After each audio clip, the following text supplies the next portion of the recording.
Welcome to the second annual Men's Leadership Forum. Hello, I'm Reginald Gray. Engineers, STEM scientists, professors, community interested individuals, psychologists, financial analysts, screenwriters, community, making a difference, entrepreneurs, retired police officers, a varied group of interested individuals interested in making a difference in the community. So honoring Holman United Methodists Ted Davis and Dr. Joseph Gambrell, men leading by example. And one is here, and you've already heard one describe himself and his background, so I'm not going to go into that, but we want to take the time to honor our good friend and our past president of the United Methodist Men, who's put so many years into the organization, Ted Davis, and who further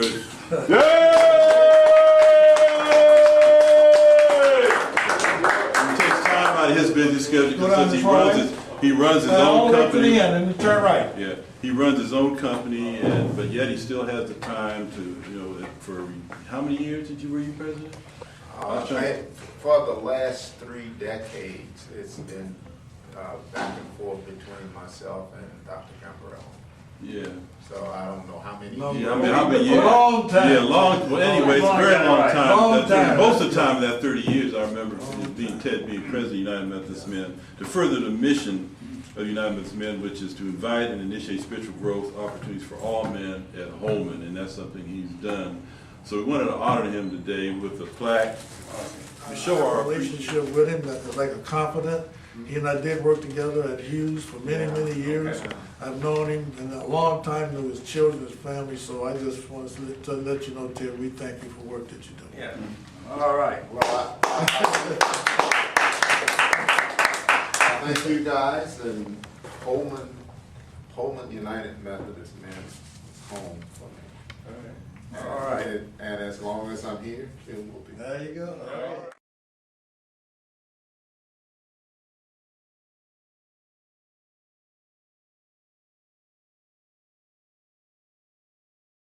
Put that way back on the back burner. Yeah. Tell them how to live in America. Yeah, but I think that knowing who you are in a timeline, being African in America, I think that's it has its place, but it could take up valuable time. It definitely could take up valuable time. We're talking 20,000 years, of course, you know what I mean? But just give them something, you'd be surprised that if you give a youngster some information about one of the great kings, one of the, like, say, Imhotep, you give him information like that, and you'd be surprised how the young men get behind that information and start. They come back to me, they done went through 10 or 20 dynasties on their own in a shorter matter of time, and they feel so empowered. They might not even understand the whole thing, but they just feel so empowered to be in the United States and be an African in the United States. So knowing that Africans was coming to this country before Europeans was coming to this country, things like that, like those certain small things, I think build the self-esteem of young men and young women to be in this country, and to help them hold on to, like I said, who they are.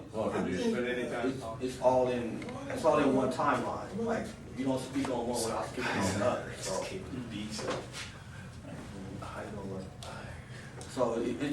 think it's just like you don't do one without the other. A lot of times we have stopped our history with our youngsters at just African American history.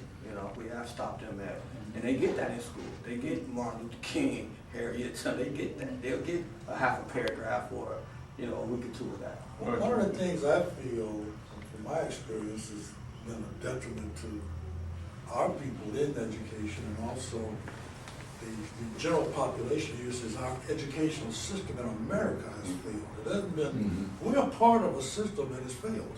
So we naturally, we're standing in the failure column too. In other words, this point comes from this perspective. I run 2 youth programs at Jefferson. When we look at the statistics that are presented about the the relativeness of American education to other industrialized countries.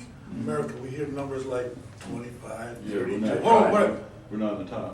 But we're not. We as minorities are not measured in that population. No statistics. Our numbers are too small. So this is they're measuring the failure of an American educational system that has collapsed. So we got to understand when we think about this, we're in a collapsed, failed system. And there's people now trying to talk about how to get us out of it.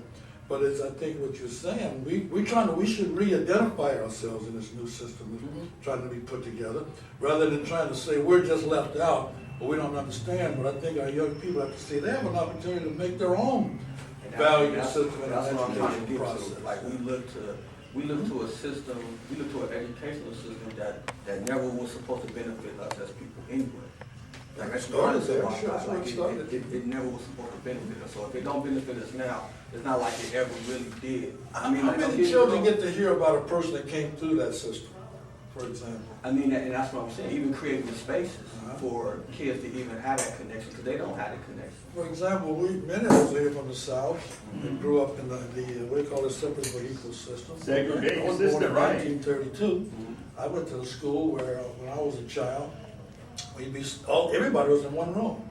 All the way from first grade to 12th grade, we were in one room. And they do that in a lot of countries. And each year when it was time to get started for school, I'll never forget this. A truck would pull up in front of the school, and a white guy would get out with all the books, boxes of books, and bring them in and set them in the middle of the room.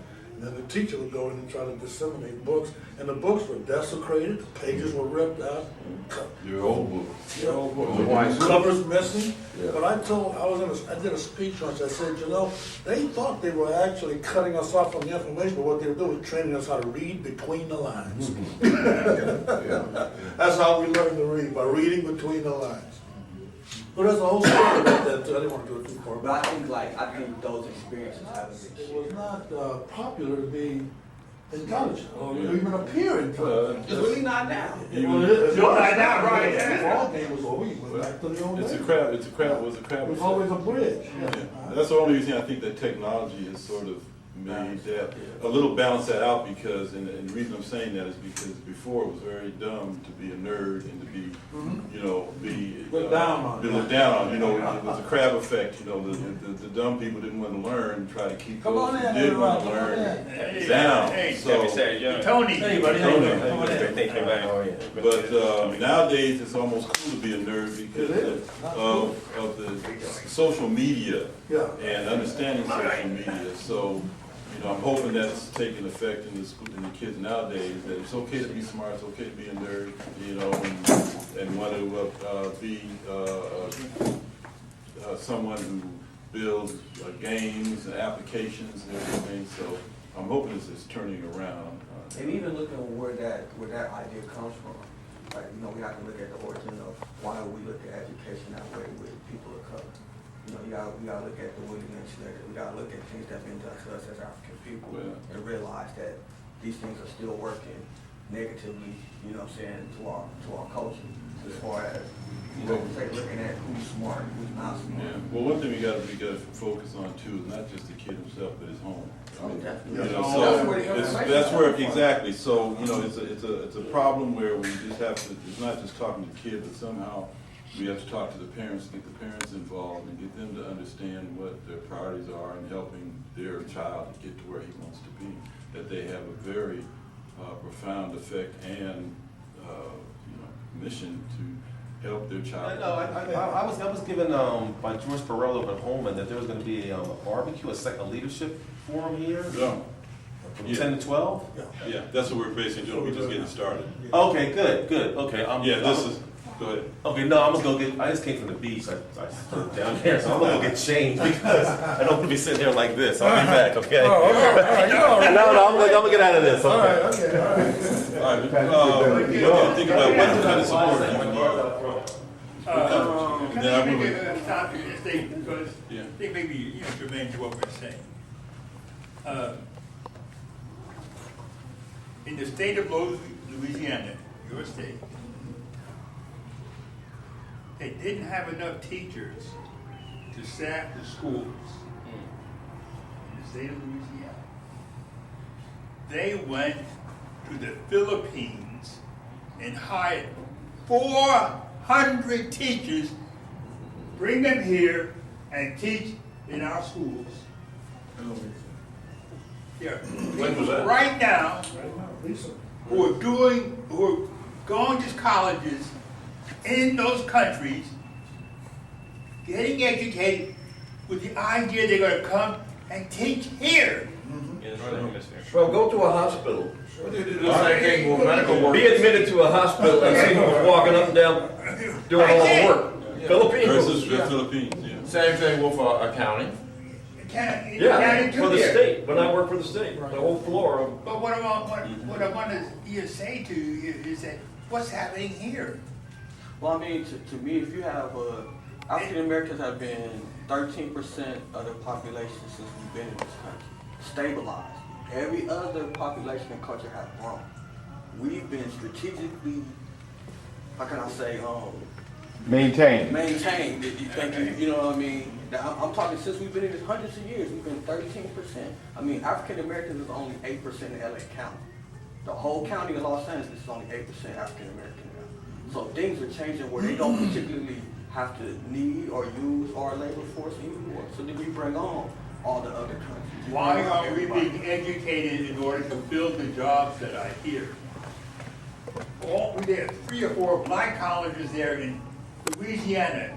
Teaching college did not, if they had 10 schools, let me see 10 schools, if they had 5 schools graduating 100 teachers, they wouldn't need those women. That's one of the things I did. You took type Best thing I did. No, I said that's for girls. Yeah, I know, that's what I I just recently graduated with an associate's degree, so. Okay. Now, what was the name of the organization you previously worked for? California Endowment. California down in Alameda, 1,000 Alameda. Yeah, right down there, so. California Endowment. So just trying to, basically trying to build a pipeline for young men of color to maybe cut their time in half so they don't have to go through as much stuff as we did trying to find our way in life. Recently just had a 6-month-old son, so just we get behind trying to provide for him and like I said, cut his time in half so he'll have the options and things that he needs support to make it through. Okay, what does that mean? Cut what time in half? Well, things that he's allowed to do as a black man, education, jobs, career exploration, community planning, understanding, organizing, just a few of the basic things. I mean, get on track faster. Right, get on track faster, or find his track faster, because different men need different tracks. Yeah. So, that's a good way of describing it, yeah. Right, different men need different tracks, good. so just depending on how mature. And I think mature comes on how many opportunities you might have, or the people that you're exposed to, and things like that. So, being able to create, like I say, things where he can be around men to understand about himself and his culture a little earlier than later. As an observation of young men today coming through the program, at least your kind, what do you see the issues on that? As a general rule. To me, personally, I think it's a lack of knowledge itself, like really not understanding their African origins, believing that their history starts when they come to this country as slaves and not really understanding, like I say, their African origins, being kings and queens and understanding that we build civilization and, understanding how the world has basically been shaped off of African knowledge. I think that's something that... lack of who they are. Yeah, lack of who they are. And they're being informed by a system in a country that, don't care about them, we all know how that is, so I just think that's what it is. They're being more informed by other sources than their family, by other men, and things of that nature. So that, to me, I think that's what it is, like initially, like just cultural awareness to give them something to really hold on to versus what they're being fed on media, or maybe the police are telling them something, or maybe the schools are telling them something, maybe they're getting stuff from their families. They don't even have an opportunity to talk to other men or be around other men. So. How many young men are we talking about in number? Oh, just period. I mean, like, I had an opportunity to go to the White House and speak to the president about the Boys and Men of Color initiative. I actually was I just finished up a 2-year fellowship with the National Federal Funded Program called Public Allies. And so we had a chance to speak to the president, also along with the Office of Social Innovation, which is running that initiative. And so basically it's trying to leverage our relationship with them to see how many dollars when they hit the ground to wherever they go and how they go, because they haven't figured it out. You know, they really haven't figured out what to do. They don't have a product that they can say, oh, this is going to help black men, because there's so many different situations, there's so many different factors. And so just being a part of that conversation and then hearing a lot of things from brothers all across the country. They saying the same thing in different places. Los Angeles does have its own specific issues, but for the most part, it's just lack of support from family, lack of support from institutions, lack of support financially, economically, just lack of support. And I think that's support we need to build amongst ourselves and not look to somebody else to build that for us or create that for us. Or one of the things that if you don't have that champion, it'll kind of die out. We, back in the 70s and 80s, we had strong engineering support from black engineers here in LA. I use the STEM program. And now it's kind of dying out because we don't have somebody out front pushing it. Mayor Bradley was one of our biggest proponents in the 80s for black engineers. Here we had a cadre of people in all of these companies, Hughes, Boeing, Aerospace, Rockwell, Lockheed, and we had just a cadre of engineers, and we had people inside those companies championing them. And what we were doing in addition to that is we had cadre of people in the universities, in 11 of the universities here. And it was a flourish, but we don't have a lot now. I don't see a lot of engineering students in these universities. Black And I engineering don't think like I deal with a lot of young men. Graduate from school, if you don't have the requirements to go to a college. They got remedial programs. Yeah. If you get that high school. That's where the kids lose steam though. That's where the kids lose steam is when they put in these years of school. And then they get to a situation where I've been doing what I'm supposed to do. And then now I get to a situation where I'm failed by a system that won't allow me or give me the class. No, I can't rephrase that, my brother, because we just agreed, we're already part of a failed education system. Already, so we're just a product of that. Yeah. The failed system itself is the majority population is failed. Yeah, And we're tied with it. And we gotta go put this two and two together here. Now, we know this system works because of what you just said.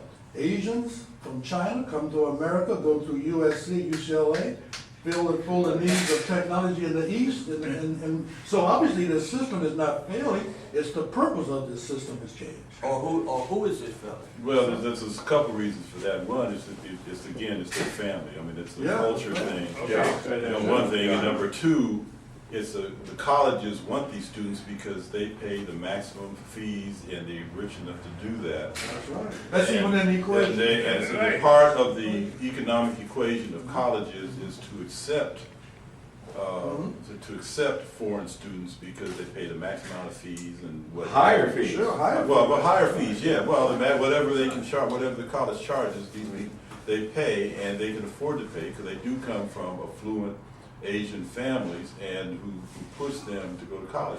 A new thing that they're really doing now, if you don't have talked about in a while, is that Asian women come to this country to have their children.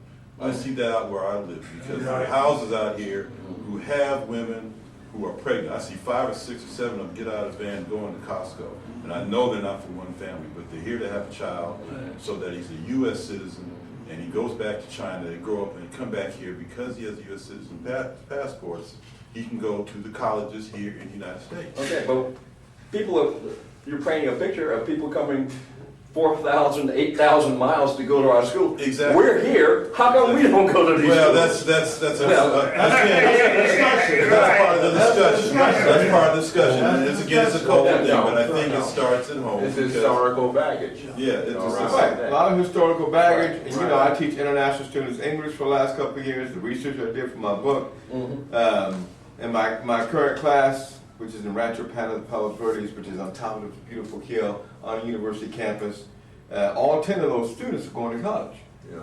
Right? They're here to master English to get it to the academic level where they can attend college. And English is the international language of popular culture. It is the international language of business. Right. But in order to get into an academic institution, then you have to have academic skills. So they come here to hone their academic skills. I even did a research study with some of my students that are here related to why they come to America to study. And this was at a bigger English language school. And so they had people that were here just to come and enjoy the American lifestyle. You had people that were here to go to higher kids that went to Harvard. And you have a lot of them that are going to matriculate back to their home country. They just come here to hone their skills. This particular school, they're all going to university. 100% of these kids are matriculated to a university. They come here, hone their skills, get to the academic level, and then they make that move. And then many of them go back home. There's 900,000 kids here that come from foreign countries that study in America. About the vast majority are masters, and some bachelor's programs, and most of them are masters, but most of them are going back home. So it's a whole complicated issue. But it's about complicated. It's about competition. It's about competition. You're right. Let me say something. Yes. Go ahead. And now, Hey guys, this is the reason we're here to discuss things of importance. Doesn't have to be things specific. Let me mention something as a parent here. I brought my son, as you see. And he has a book with him. oh yeah. That's good. That's a good thing. I brought my son Gabriel because Survival. Colony. that's right. So this is a men's leadership discussion, but he's a young man. He's going to be a man soon. I wanted him to be a part of this because I want everything that you expose him to. As a responsible parent, you hope that they thrive and grow. Now, That was a I good agree with what page. you're saying. I think a lot of it has to do with, it starts with, how we're pushing at home. Right. And what we're putting the emphasis and the focus, because I'm going to tell you, studies show that in our community, and I'm not knocking it, because I got my son involved and whatnot, but it shows in our community, African Americans by far, our families, we put high emphasis and focus on push our kids into the sports. Nothing wrong with it. If we put the same focus and emphasis and push in academic, then let's have a discussion about how many graduates are going to college. It could be the number will just blow out of the water. I'm telling you, it will increase dramatically. We're blessed. This kid, he said just some skills be dangerous. Sports wise to get involved. Stay on the court and have fun with it. But the focus is our household is on academics. And that's different. And I'm going to say, between the Asian community and the African American community. Yeah, That's the difference. And check it out. My wife and I, we haven't been rich this process. We don't go through all that.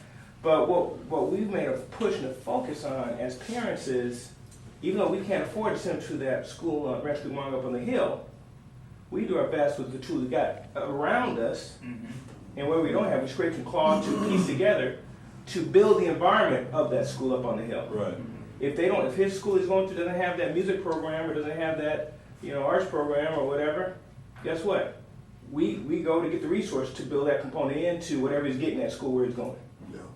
And until we get to the point in the households, that's where it starts. That's the foundation of the household. Household, yeah. Until we get to the point where we don't stand and tolerate nothing less than college graduates.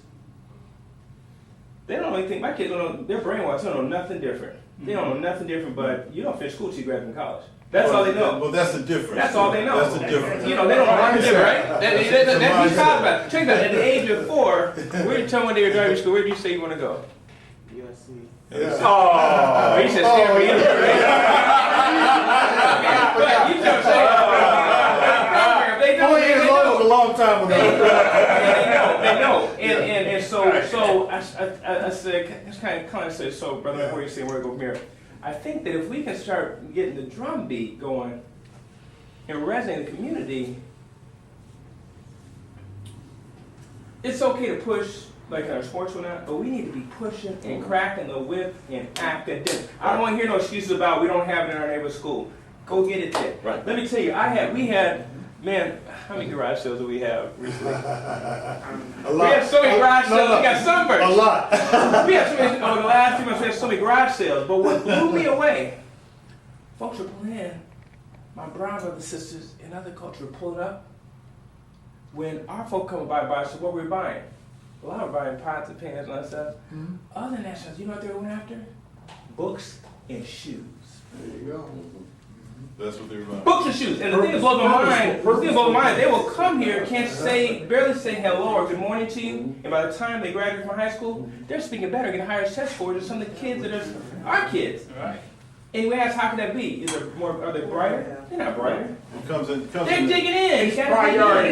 Your priority. Well, And I'm preaching the choir, but that's where it is, and that's where it starts, and that's the foundation. That's where we have to get the parents involved, because the same Got thing to. you're saying, when my kids were growing up, I had 3 girls, the only decision they had to make is where they were going to college. Thank you. It wasn't not going to That's college. right. Yeah, It was that's not right. an option. That's That not was an not an option. option. That's not an because equation. their great-grandparents all college graduates, their grandparents are college graduates, and what have you, so I mean, they come from it, but their decision was where they were going to college, and that was it. That's what we have to work with. That's why I'm saying you can work with the kids, it's fine, but somehow you have to get the parents involved. Let me add one more piece. Okay, Let me add one more piece. I'll be quiet. Now, here's the thing that's disturbing. The thing that's disturbing, I know it's taking, the thing that really blows my mind has happened today, because it happened to me back in high school.